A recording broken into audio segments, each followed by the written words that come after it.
Assalamualaikum warahmatullahi wabarakatuh. Walhamdulillahi hamdan katsiran thayyiban mubarakan fih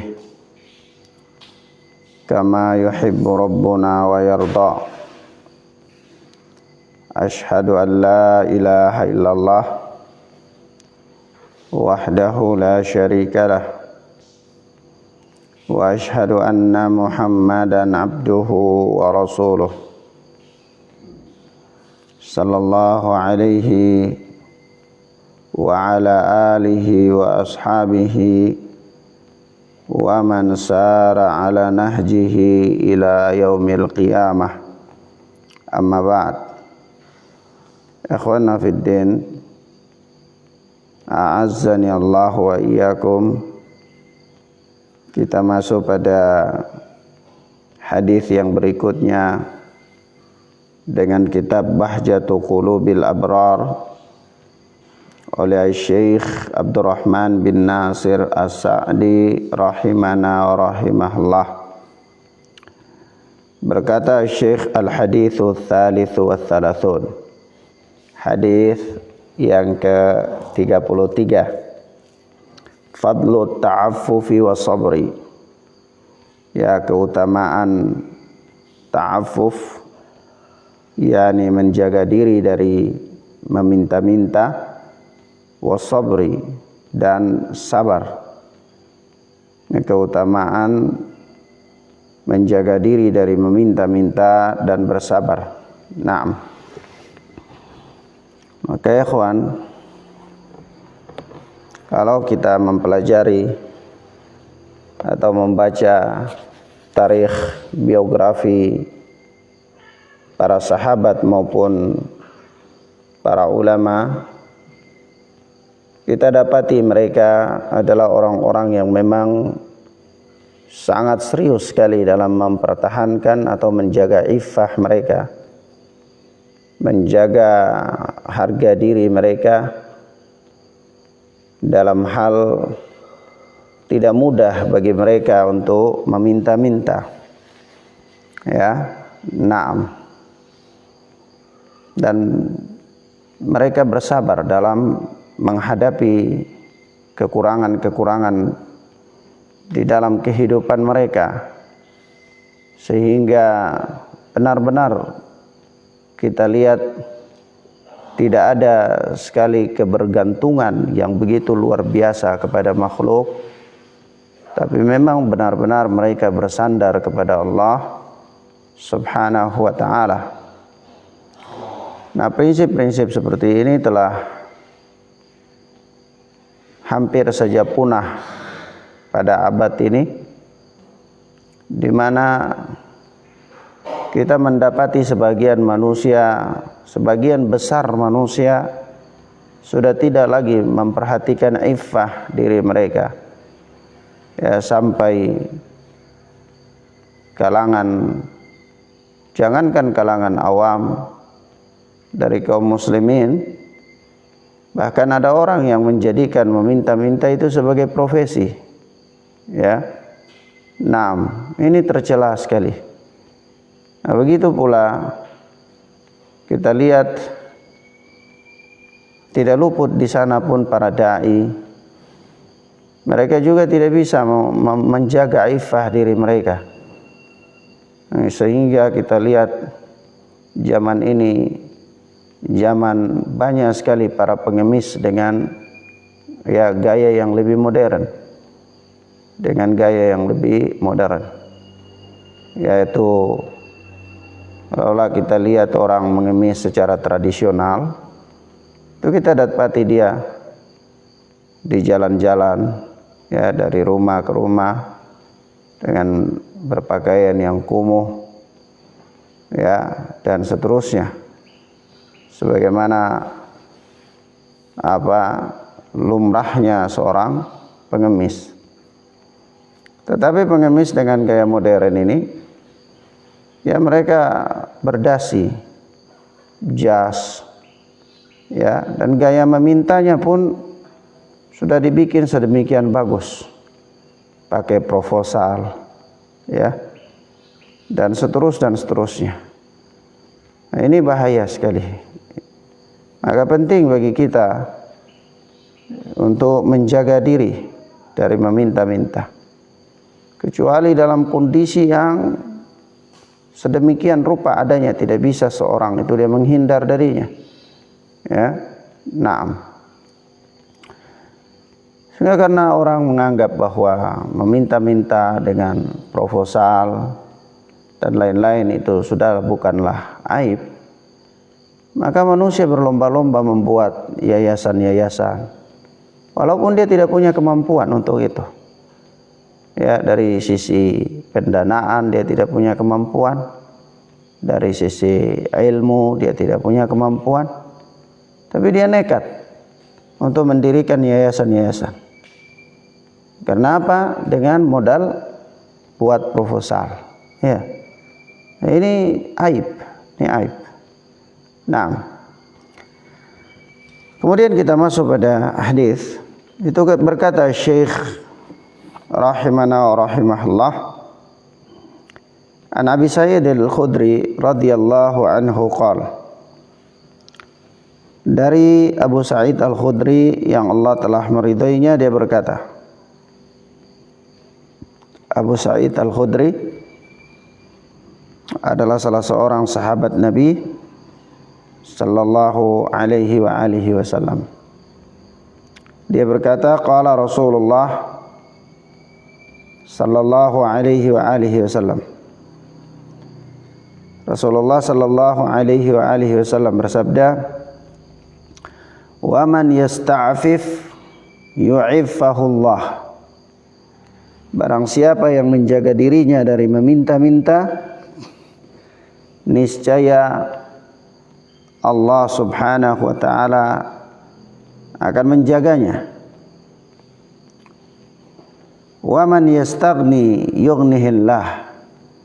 Dan barang siapa yang merasa cukup dengan pemberian Allah Subhanahu wa taala kepadanya, yughnihillah, niscaya Allah Jalla wa ala akan mencukupkannya. Wa man yatasabbar yusabbirhullah. Dan barang siapa yang mengupayakan dirinya untuk bersabar, yakni berusaha untuk mendidik jiwanya menjadi jiwa yang sabar, yusabbirhullah, niscaya Allah tabaraka wa taala akan menjadikannya sebagai orang yang bersabar. Wa ma utiya ahadun ata'an khairan wa awsa' minas sabr.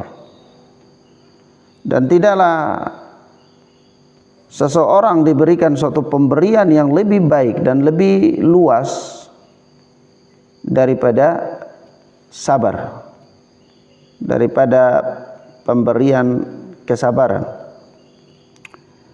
Kata Syekh, muttafaqun alaih. Hadis ini adalah hadis yang disepakati oleh Syekh, oleh Al-Imam Al-Bukhari dan Muslim rahimana wa rahimahallahu ta'ala, atau biasa juga dikenal dengan Syekhain, ya, dua orang syekh di dalam bidang hadis. Ikhwan, ya, perhatikan hadis yang mulia ini. Ya, Rasulullah sallallahu alaihi wasallam menyebutkan beberapa hal yang saling berkaitan erat sekali, yaitu iffah atau ta'affuf, yakni menjaga kehormatan diri, kemudian merasa cukup, kemudian apa? Bersabar. Ya, memang tiga hal ini saling menunjang. Kalau salah satu kosong, maka sulit sekali menegakkan yang lainnya. Ya, sulit sekali. Ya, maka kita lihat di sini penjelasan Syekh. Hadzal hadis ishtamala ala arba'i jumalin jami'atin nafi'ah. Hadis ini mencakup 4 hal, ya, yang bermanfaat. 4 hal yang bermanfaat. Ihdaha, yang pertama, qauluhu wa man yasta'fif yu'iffahullah. Sabda Nabi, barang siapa yang menjaga dirinya dari meminta-minta, niscaya Allah akan menjaganya. Wa tsaniyah, yang kedua, qauluhu, sabda Nabi, wa man yastaghni yughnihillah. Barang siapa yang dia merasa cukup, niscaya Allah Jalla wa Ala mencukupkannya. Naam. Wa hatani al-jumlatani mutalazimatan. Kata Syekh Abdurrahman As-Sa'di rahimana rahimahullah, dua kalimat ini saling berhubungan erat, saling berhubungan erat. Fa inna kamalal abdi fi ikhlasihi lillahi raghbatan wa rahbatan wa ta'allukan bihi dunal makhluqin fa alaihi ay yas'a li tahqiqi hadzal kamal wa ya'mala kulla sababin yuwassiluhu ila dhalik hatta yakuna abdan lillahi haqqan hurran min riqqil makhluqin. Kata Syekh, karena kesempurnaan seorang hamba dalam keikhlasannya kepada Allah dengan harap dan cemas, wa ta'alluqan bihi dunal makhluqin, dan kebergantungannya kepada Allah Subhanahu wa ta'ala, bukan kepada makhluk, fa alaihi ay yas'a li tahqiqi hadzal kamal, maka dia harus berusaha untuk merealisasikan kesempurnaan ini. Dia harus merealisasikan kesempurnaan ini. Yaitu apa? Yang merasa cukup dan menjaga kehormatan diri.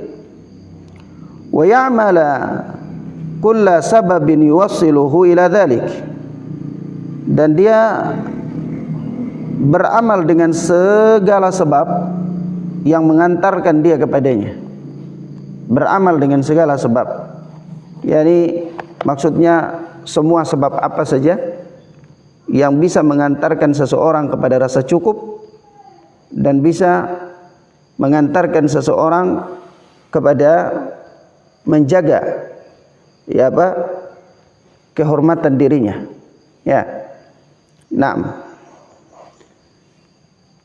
Dia harus, kalau dia pengen merealisasikan iffah dirinya, dia ingin menjaga iffahnya, kemudian ingin menjadi orang yang rasa cukup, dia harus beramal dengan segala sarana yang dapat menyampaikan dia ke situ. Dan kesempurnaan keikhlasannya kepada Allah dengan harap dan cemas, serta bergantung kepada Allah semata.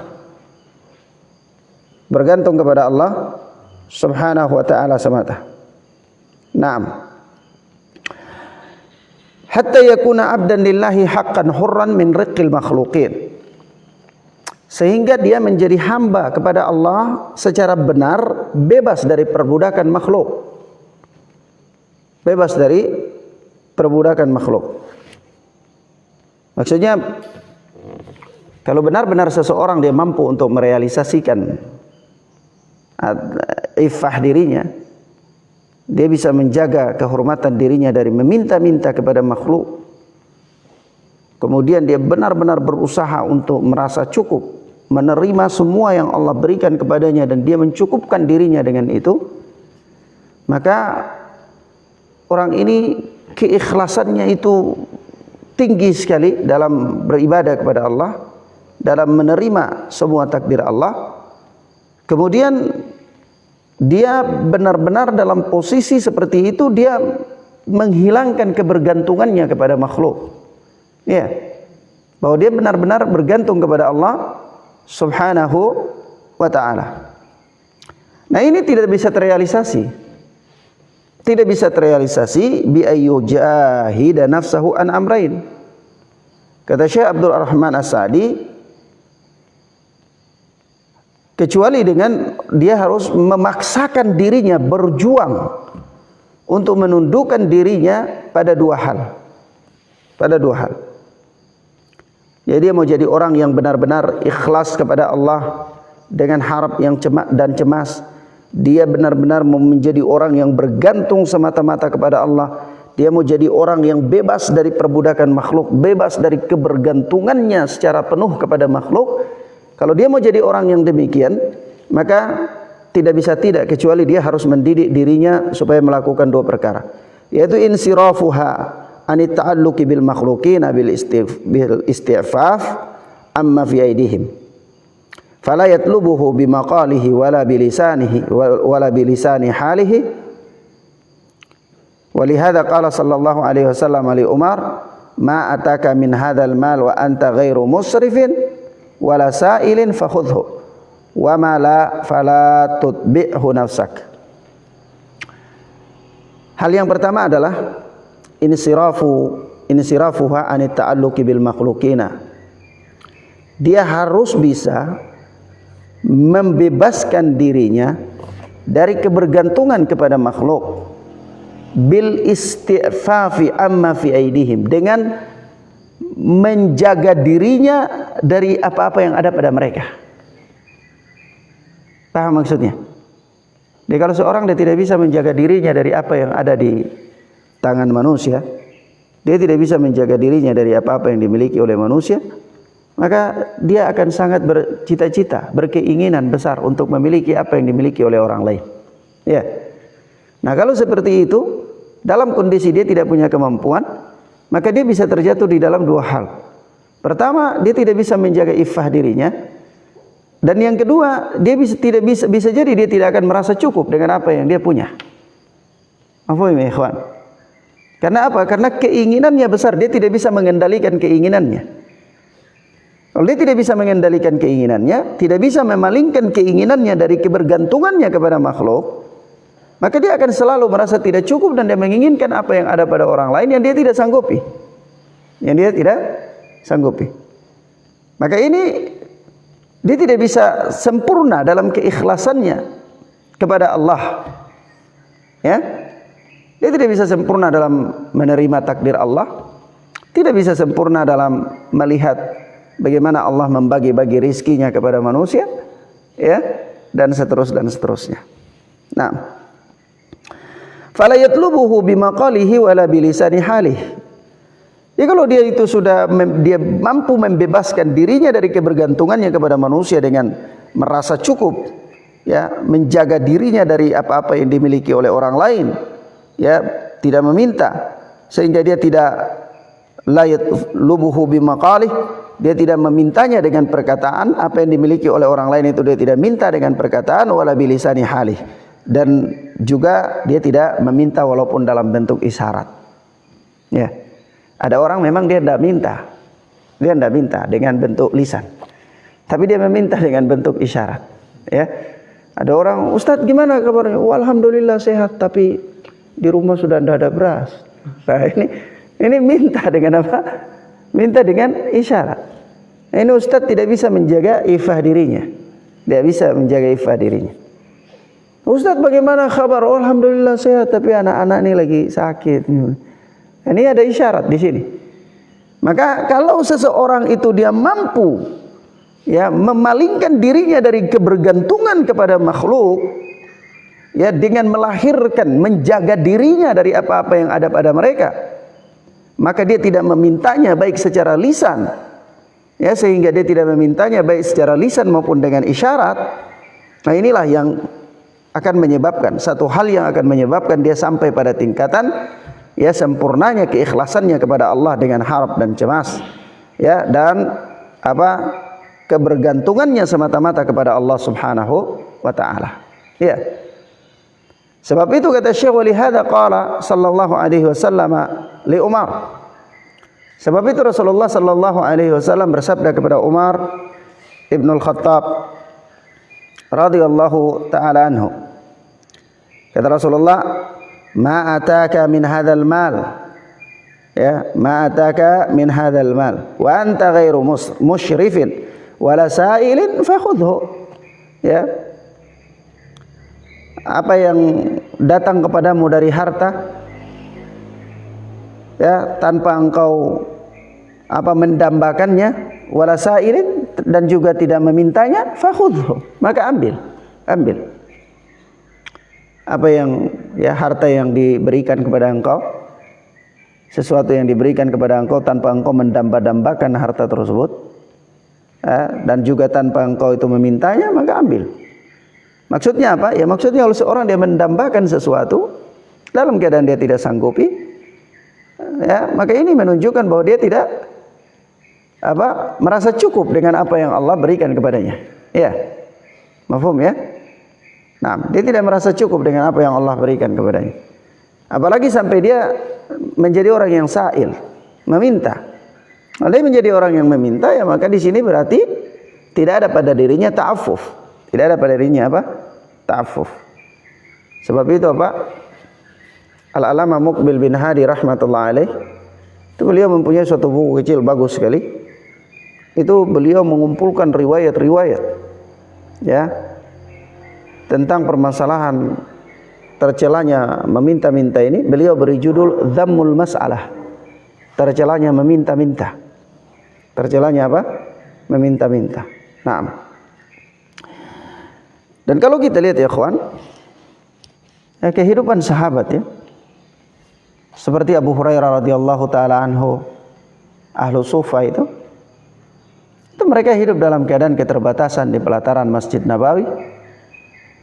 Itu untuk menuntut ilmu dari Rasul sallallahu alaihi wasallam, dan mereka tidak pernah mengeluh, bahkan meminta kebutuhan-kebutuhan mereka kepada para sahabat yang lainnya ridwanullahi alaihim ajma'in, dan benar-benar mereka menjaganya. Benar-benar mereka menjaga.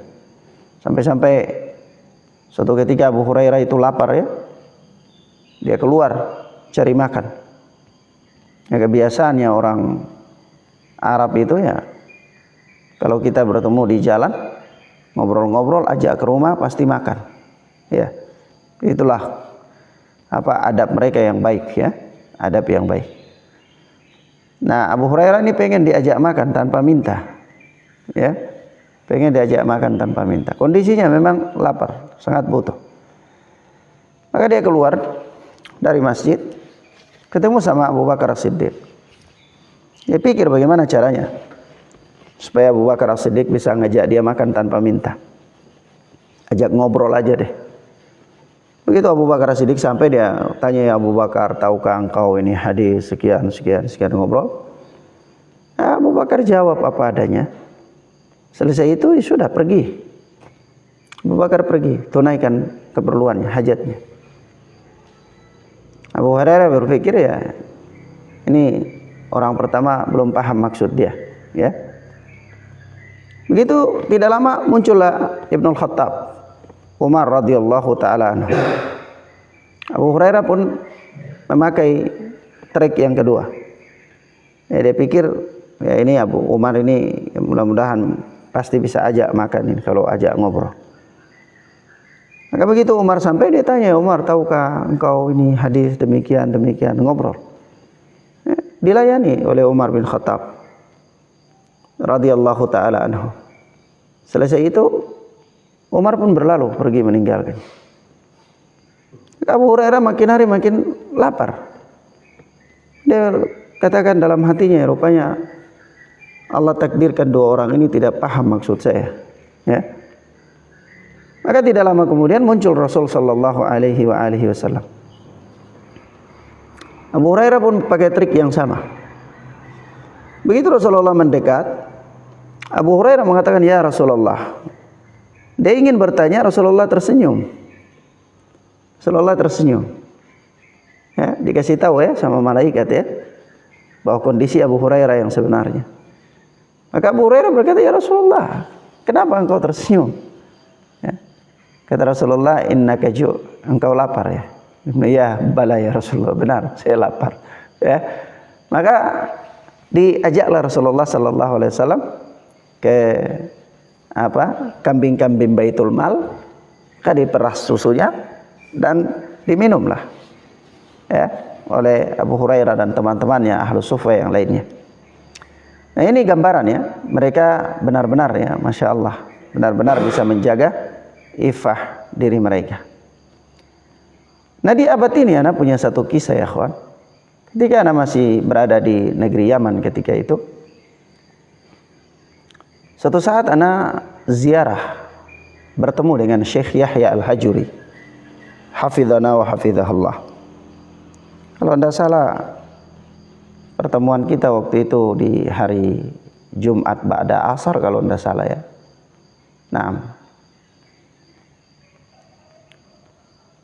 waktu itu begitu anak giliran masuk bertemu sama beliau, itu di samping beliau ada orang-orang yang duduk juga ya, menyelesaikan permasalahan-permasalahan. Ada yang bertanya, dijawab oleh beliau. Jadi kalau sudah selesai hajatnya keluar, orang lain lagi masuk, begitu terus, karena itu waktu di mana beliau menerima tamu ya. Nah, maka banyak orang yang punya hajat, maka masuk pun tidak bisa sembarangan ya. Jadi diizinkan, dan itu kita harus lapor dulu ke penjaga ya, diatur sedemikian rupa ya, baru dia kasih masuk kita, ya kita bisa dapat kesempatan masuk bertemu sama syekh. Nah, waktu itu beliau sedang terima telepon, di hadapan beliau ada seorang, beliau terima telepon ngomong panjang lebar, ana dengar. Ternyata dalam isi pembicaraan itu tawar-menawar dari sang muhsinin kepada beliau, donatur kepada beliau. Donatur itu pengen memberikan uang sekian banyak ya, katakanlah miliaran kalau. Tapi dengan syarat, donatur itu meminta nama-nama tulab, para penuntut ilmu, 200 orang saja ya. Dan ditolak oleh Syekh Yahya Al-Hajuri hafizana wa hafizahullah ya. Kurang lebih anak pahami waktu itu, kata beliau, ya murid saya ini banyak, ribuan. Kalau antum minta 200 nama aja, terus yang lain ini gimana? Nah gini aja, ndak usah pakai nama-nama itu. Tapi kalau antum pengen ngasih, ini kasih ke sini. Kalau antum butuh tanda terima, tauqi', ya sudah, mari saya tanda tangan bahwa saya telah menerima uang itu dari Anda. Donatur tidak mau, donatur mau sodorkan nama-nama. Ya, pembicaraan panjang lebar Syekh hafizana wa hafizahullah tetap dengan prinsipnya, dan beliau katakan kalau antum tidak mau, ya sudah, Allah yang akan mengayakan kita, Allah akan mencukupkan kita ya, yughnin Allah ya, yughni Allah, Allah subhanahu wa ta'ala akan mencukupkan kita. Akhirnya tidak jadi, Dan Syekh kasih telepon untuk orang itu. Begitu sudah selesai telepon, duduk, sebelum ana sampaikan permasalahan ana untuk bertanya kepada Syekh waktu itu, saya sempat menjelaskan bahwa ini orang-orang tipe seperti ini, mereka ini sebenarnya para penggalang dana. Jadi mereka menggalang dana di mana-mana, dan mereka datang kasih ke kita dengan meminta nama-nama kita. Nanti dengan nama-nama itu dia kemana-mana lagi untuk meminta dana lagi semakin besar di situ. Nah ini bahaya, kata Syekh. Subhanallah ya. Nah ini kebiasaan orang-orang yang memang punya hobi dan kondisi demikian ya. Nah dia sukanya begitu. Dia memberikan bantuan, dia minta nama-nama, nanti dengan nama-nama itu dia manipulasi sedemikian rupa, dia datang lagi kepada donatur, muhsinin, berat minta lagi dana, anggaran. Ya, jadi kerjaannya seperti itu. Nah, ya ini perkara yang tercela sebenarnya ya. Nah, sama di Indonesia sekarang ini banyak sekali orang yang membuat lembaga-lembaga yang demikian ya, aksi-aksi demikian ya, asal ada bencana, nah dia cepat langsung open donasi ya, ada bencana langsung open donasi, nah dan seterusnya. Bukan permasalahan ini tercela atau tidak tercela, tapi ada sebagian manusia yang menjadikan itu sebagai sebuah pekerjaan bagi dia ya, sebuah pekerjaan. Nah ini yang sangat bahaya sekali. Khawatirkan kita terjatuh ke dalam meminta-minta ya, tidak menjaga iffah diri kita, tidak merasa cukup dengan nikmat yang Allah Subhanahu wa taala berikan. Tapi kalau diberikan tanpa meminta, ya sudah, tidak ada masalah. Tidak ada masalah. Maka di situ Rasulullah katakan kepada Umar radhiyallahu taala anhu, "Ma ataka min hadzal mal wa anta ghairu musrifin wala sa'ilin fakhudhu." Ya, harta yang datang kepada engkau, ya, harta ini yang datang kepada engkau ini tanpa engkau berambisi untuknya dan tanpa engkau memintanya, maka ambil. Wa ma la fala tutbi'hu nafsak. Ya. Adapun jika tidak, maka jangan menjadikan dirimu mengidam-ngidamkan harta itu. Jangan menjadikan dirimu mengidam-ngidamkan. Nah, apa yang ada pada orang lain yang engkau tidak sanggup untuknya. Ya.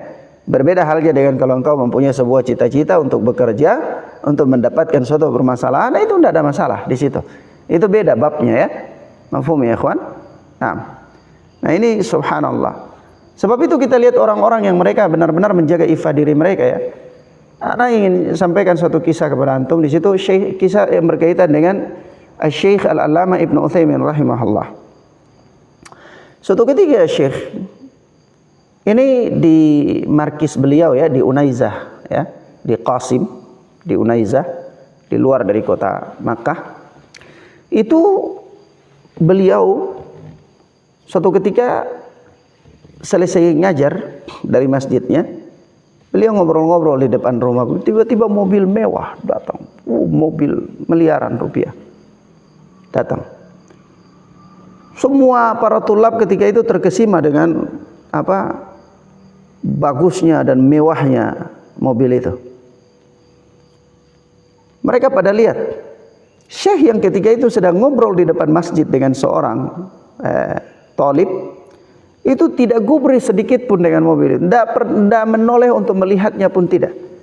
Beliau tetap sibuk dengan memberikan arahan, menjawab pertanyaan.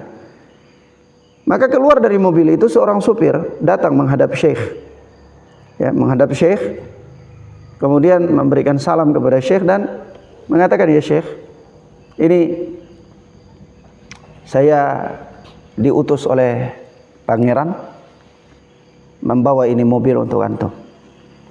Ya, di dalamnya sudah lengkap semuanya dan saya disuruh untuk nitipkan ini kuncinya untuk antum." Apa kata Syekh Ibnu Utsaimin? "Oh, jazakallah khair. Ya, kami masih punya. Saya masih punya mobil. Saya masih punya mobil. Ucapkan terima kasih kepada pangeran, kembalikan mobil itu kepadanya." Dan antum tahu, mobil apa yang dipakai oleh Syekh Ibnu Utsaimin ketika itu? Mobil yang sudah sangat tua sekali. Ya, mobil yang sudah sangat tua sekali. Ya, beliau memang benar-benar merasa cukup dengan apa yang Allah Subhanahu wa taala berikan kepada. Dunia itu datang kepada mereka, tapi mereka menjaga iffah diri mereka tanpa mereka meminta, dan mereka memang merasa cukup dengan apa yang Allah Jalla wa ala berikan kepada mereka. Suatu ketika lagi dari pihak kerajaan itu pengen bangun rumah kepada Syekh. Ada yang datang, "Syekh, kami pengen bangun rumah kepada anda." Apa kata Syekh? "Ya, kami sudah punya rumah." "Di mana rumah untuk ya Syekh?" Syekh menyebutkan sebuah tempat yang saya lupa namanya. Maka para tulab semua di situ bingung.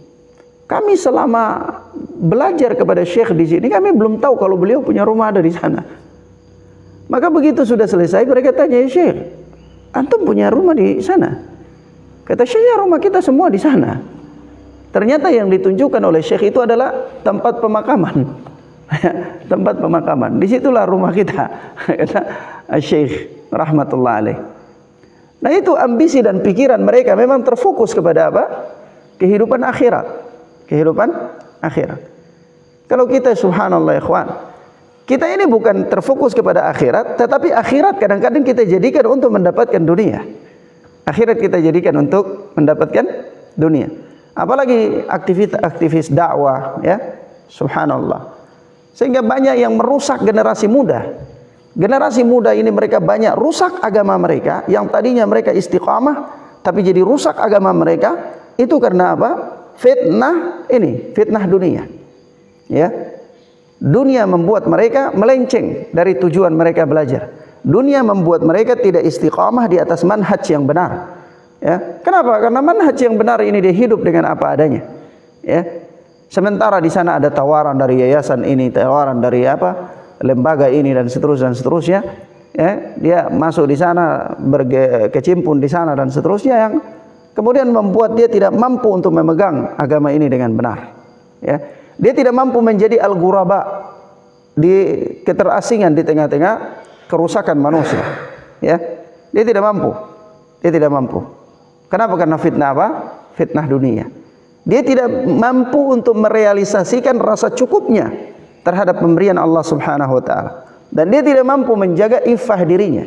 Tidak mampu untuk menjaga iffah dirinya. Nah, ini perkara yang sangat penting sekali. Maka kata Syekh Abdurrahman As-Sa'di, fa qat'ul israf fil qalbi was su'ali bil lisan ta'affufan wa taraffu'an an minanil khalq wa an takhalluqil qalbi bihim sababun qawiyyun li husulil iffah. Ya, yani memutuskan pengharapan hati dan meminta-minta dengan lisan adalah ta'affufan wa taraffu'an an minanil khalq, merasa cukup dari apa-apa yang ada pada manusia, wa ta'alluqil qalbi bihim, dan memutuskan diri dari apa keterkaitan hati, keinginan hati keras untuk memiliki apa yang dimiliki oleh orang lain, itu adalah merupakan sababun qawiyyun li husulil iffah, sebab yang kuat untuk seseorang itu bisa sampai pada kondisi dia menjaga iffahnya. Ya. Nah, paham maksudnya, ikhwan? Yani seseorang dia memalingkan pengharapannya dari apa-apa yang dimiliki oleh orang lain, dan dia tidak memintanya dengan lisan, tidak terbersit dalam lisannya menginginkan apa yang dimiliki oleh orang lain itu. Ya, keterputusan hatinya dengan itu semua, dengan mereka. Karena kalau orang dia mengharapkan sesuatu yang dimiliki oleh orang lain, itu hatinya terikat dengan orang itu. Paham maksudnya? Seorang dia memiliki kekuasaan, dia pengen kekuasaan, maka hatinya akan terikat dengan pejabat. Ya, mafhum ya? Pejabat yang kiranya bisa jadi sarana bagi dia. Ya begitu. Seorang dia ingin memiliki suatu jabatan tertentu, maka hatinya juga akan terikat dengan faktor-faktor yang bisa menyebabkan dia sampai di situ. Nah, kalau orang dia putuskan keinginan dari yang demikian, maka juga hatinya tidak ada kebergantungan dengan orang-orang yang demikian itu, merupakan sababun qawiyyun li husulil iffah, sebab yang paling kuat yang bisa membuat dia itu punya iffah. Paham, ikhwan? Misalnya ini, kalau kita tidak ada kebergantungan terhadap tersebut, kita tidak butuh dengan apapun. Kita tahu bahwa kita seorang penuntut ilmu, yang kita butuh adalah ilmu. Seorang alim, seorang ulama yang dia tahu adalah dia adalah seorang alim. Ya, dia tidak butuh terhadap apa-apa yang dimiliki oleh pejabat. Maka pejabat itu datang kepadanya dan tidak datang kepadanya sama aja. Ya, mafhum ya? Pejabat dengan jabatannya, dengan hartanya tidak bisa merubah lisan ulama. Tidak bisa. Tapi kalau sampai seorang alim itu dia butuh terhadap pejabat itu, maka pejabat dengan kekuasaannya, pejabat dengan uangnya, itu dia bisa rubah lisan ulama. Mafhum maksudnya? Maka di situ harus ada keterputusan hati dari itu, supaya seorang dia bisa sampai pada puncak menjaga iffah dirinya dengan, ya. Dia harus melakukan sebab-sebab yang paling kuat supaya dia itu bisa iffah. Sebab paling kuatnya apa? Sebab paling kuatnya dia harus putuskan hati dengan kebergantungan kepadanya. Ya. Dia harus putuskan angan-angannya untuk memilikinya. Apalagi sampai keluar dari lisannya untuk memintanya. Kalau itu terjadi, maka kebergantungannya hanya kepada Allah Tabaraka wa Ta'ala semata-mata. Maka itulah sebab yang paling kuat orang ini dia bisa sampai pada derajat menjaga iffah dirinya. Mafhum ya, ikhwan? Paham ya? Itu semua dengan apa? Ya, semua dengan, kalau dia bisa sampai pada iffah yang demikian itu, kata Syekh, Wa tamamu dzalik, kesempurnaannya untuk sampai pada tingkat itu adalah ayujahida nafsahu alal amri tsani. Dia harus memaksa dirinya, mendidik dirinya untuk perkara yang kedua. Apa perkara yang kedua? Al-istighna'u billah, merasa cukup dengan Allah. Ini kalau orang dia pengen sampai pada tingkatan bisa menjaga iffah dirinya, sementara dia itu masih bergantung kepada makhluk, itu tidak bisa. Paham ya? Masih merasa belum cukup, tidak bisa. Tapi kalau dia supaya mau sampai pada tingkat sekarang nih, dia sudah tidak punya angan-angan terhadap apa yang dimiliki oleh orang lain. Dia tidak memintanya, hatinya pun tidak ada. Tapi kalau dia punya kebergantungan kepada Allah itu belum cukup, maka juga tidak bisa. Paham maksudnya? Maka supaya bisa terrealisasi orang itu punya iffah yang tinggi, yang kuat, dia harus mendidik dirinya di perkara yang kedua. Apa itu? Al-istighna billah. Dia harus merasa cukup dengan Allah. Jadi dua ini berbarengan ya. Iffah dan istighna itu ta'affuf dan al-istighna itu dua hal yang mutalaziman. Dua hal yang bergandengan kuat yang tidak bisa terpisah. Tidak bisa terpisah. Kalau orang dia tidak merasa cukup dengan Allah, dia tidak bisa merealisasikan, menjaga iffah dirinya. Ya, orang kalau dia berusaha menjaga iffah dirinya, ya, tapi dia tidak punya rasa cukup dengan Allah, juga itu sulit sekali. Ya, nah, maka dia harus thikatu bi kifayatih. Dia harus percaya dengan kecukupan Allah, percaya dengan apa-apa yang Allah berikan kepadanya. Pokoknya Allah tabaraka wa taala al-ghani, maha kaya. Allah memberikan apa yang Allah mau. Ya, dia harus punya kepercayaan yang kuat kepada Allah, rasa cukup dengan Allah subhanahu wa taala. Nah, fa innahu man yatawakkal 'ala Allahi fa huwa hasbuh. Ya, tertanam dalam dirinya prinsip hidup bahwa barang siapa yang bertawakal kepada Allah, bergantung kepada Allah dengan sebenar-benar, maka Allah azza wa jalla akan mencukupkan dia. Ya, sampai-sampai disebutkan oleh Rasulullah sallallahu alaihi wasallam dalam hadis, "Lau annakum tatawakkaluna haqqa tawakkulih la razaqakum kama yarzuqut tayra." Kalau kalian itu benar-benar bertawakal kepada Allah, bergantung kepada Allah dengan ketergantungan yang benar, niscaya Allah akan memberikan kalian rizki sebagaimana Allah memberikan rizki kepada burung. Yaitu taqdu khisaman wa taruhu bitanan. Dia pergi di pagi hari dalam keadaan lapar dan dia pulang dalam sore hari dalam keadaan kenyang. Ya. Nah, demikian akhwana fiddin, a'azzani Allahu wa iyyakum. Sebab itu Rasulullah sallallahu alaihi wasallam berdoa ya. Rasulullah berdoa. Dan ini doa Rasulullah saja berdoa dengan doa itu. Apa? Allahumma inni as'alukal huda wat tuqa wal afaf wal ghina. Ya Allah, aku meminta kepada Engkau dengan sungguh-sungguh hidayah, ketakwaan, afaf, rasa mencukupkan diri dari meminta-minta kepada manusia, wal ghina, dan rasa cukup. Ya. Ini Rasulullah loh. Rasulullah yang kita lihat bagaimana Rasulullah sallallahu alaihi wasallam. Ya. Itu yang kalau seandainya beliau mau, itu beliau bisa memiliki apa yang beliau mau. Ya, para sahabat bersedia untuk memberikan apa yang beliau mau. Tetapi sama sekali, kata Aisyah radhiyallahu taala anha, ya kadang-kadang di rumah Rasulullah itu kalau sekarang kompor, ya kompornya tuh nggak nyala. Ditanyakan, ya kalau begitu kalian makan apa? Kata Aisyah radhiyallahu taala anha, ya kami makan beberapa biji kurma yang juga tidak banyak kurmanya, ya. Tapi mereka farhan gitu loh, bahagia dalam kehidupan mereka. Ya. Karena mereka tidak terbebani dengan dunia. Dunia dan segala aktivitasnya itu adalah perangkat untuk mendapatkan kebahagiaan akhirat, itu konsep hidupnya. Sehingga dunia itu ada dan tidak akan bisa mempengaruhi bagaimana fokusnya untuk mendapatkan kebahagiaan akhirat. Kalau seandainya dia mempunyai dunia yang berlebihan, maka dia pakai untuk mendapatkan kebahagiaan akhirat. Kalau dia mempunyai dunia yang sedikit saja, juga dia pakai untuk mendapatkan kebahagiaan. Sehingga jangan heran, mereka dalam kondisi yang terbatas seperti itu, mereka menjadi orang-orang terdepan dalam bersedekah, berinfak, memberi, ya. Padahal mereka orang-orang yang terbatas sekali kehidupan mereka. Antum tahu Ali bin Abi Thalib radhiyallahu taala anhu. ketika mau menikah itu tidak punya harta sama sekali, tidak punya harta sama sekali, ya. Sampai apa? Yang dia punya sarung saja yang dia punya. Orang seperti siapa? Ali bin Abi Thalib radhiyallahu taala anhu. Itulah potret kehidupan mereka, ya. Tapi kita tidak pernah melihat mereka menjadi budak dunia.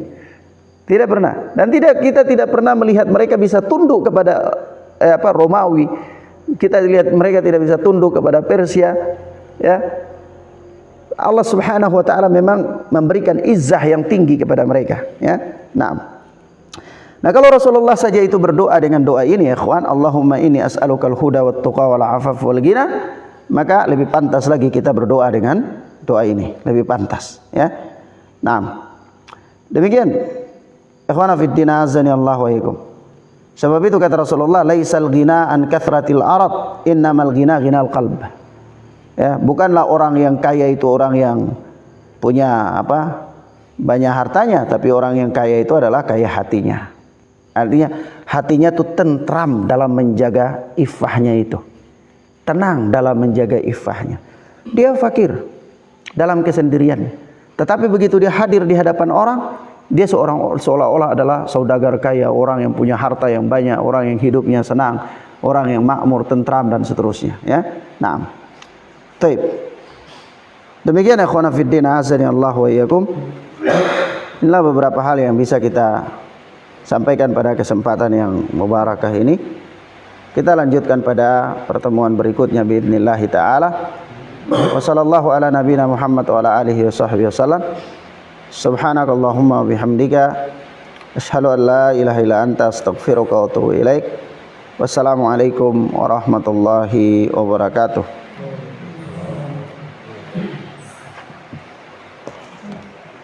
Boleh bertanya, Ustaz? Boleh.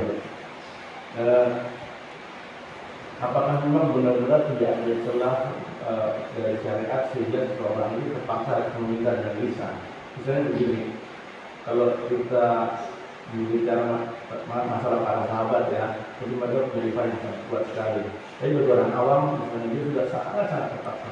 Apakah tidak ada syarat-syarat sehingga dia memang benar-benar boleh meminta lah, istilahnya begitu?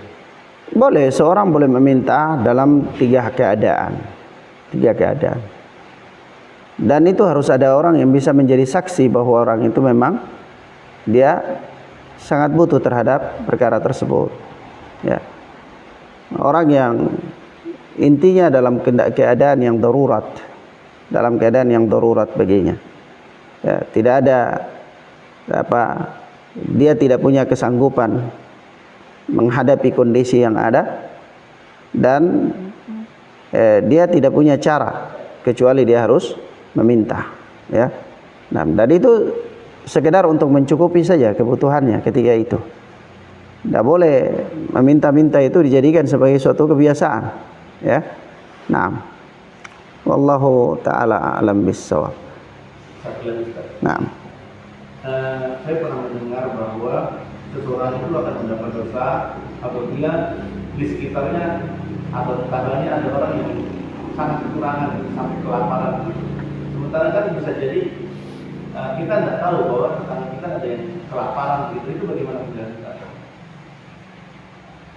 Ya, na'am. Wallahu a'lam, ya. Yang jelas hadis itu memberikan makna kepada kita, keterangan-keterangan itu memberikan makna kepada kita bahwa di situ ada hak-hak tetangga. Nah, sebab karena ada hak-hak tetangga, maka Islam itu sangat menganjurkan supaya kehidupan kita bertetangga itu kehidupan yang baik. Dengan demikian kita dapat mengetahui kondisi tetangga kita. Nah, tapi kalau kita hidup dengan kesibukan yang sangat, ya, seperti di daerah-daerah perkotaan, ya memang kita sulit sekali memahami kondisi tetangga kita. Nah, tapi bukan berarti kita tidak bisa berbuat baik kepada tetangga, tidak bisa memberikan hak-haknya. Ya. Tidak mesti setiap hari. Ya, pada saat-saat tertentu kita mendapatkan kebahagiaan atau kita mempunyai kelapangan rizki, ya kita bagi sama dia. Selebihnya ya sudah, itu bukan tanggungan kita. Kita nggak tahu apa-apa tentang itu.